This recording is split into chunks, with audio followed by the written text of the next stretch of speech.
ကျတော့ဒီအနောက်ကပေါ့နော် canvas ကအယောင်လေးကိုပြောင်းမယ်ဆို right click လှည့်ပြီးတော့ခုဆိုလို့ရှိရင်ချက် black ကိုရွေးလိုက်ပဲနောက်တစ်ခါ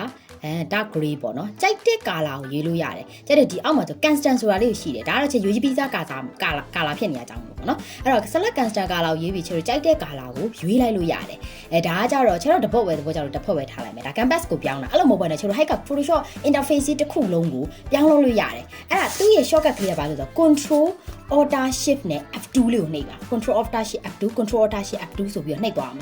အဲ့လိုမျိုးမဟုတ်ဘဲနဲ့ကျတော့ Control K လေးကိုနှိပ်ပြီးပြောင်းမယ်ဆိုလို့ရှိရင်လည်းရတယ် Control K ဆိုလို့ရှိရင်ဒီမှာ general preference လေးပေါ်လာမယ်ပေါ့နော်ဒီမှာ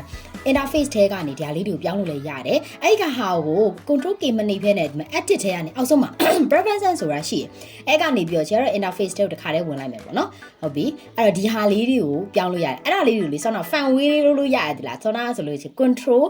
ဒီတိုင်းဒါကဒီတိုင်းကလစ်တာပေါ့နော် control alt shift နဲ့သူတို့ကလစ်မယ်ဆိုဒီလိုမျိုးလေးဖြစ်သွားတယ်သူက control alt shift click control alt shift click ဒီ interface ကိုတက်ရောက်မှုမရှိဘူးဒီဟာလေးပဲ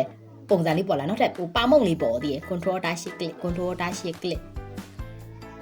control အဲဒီမှာပါမုံလေးပေါ်သေးတယ် control alt shift click ဆိုတာလေးပေါ့နော်ဒါအဲ့ကဒီ interface ကိုတက်ရောက်မှုမရှိဘူးဒီအပြင်ဒီက interface ပဲသူကဟာသူပြောင်းသွားတာပဲရှိတယ်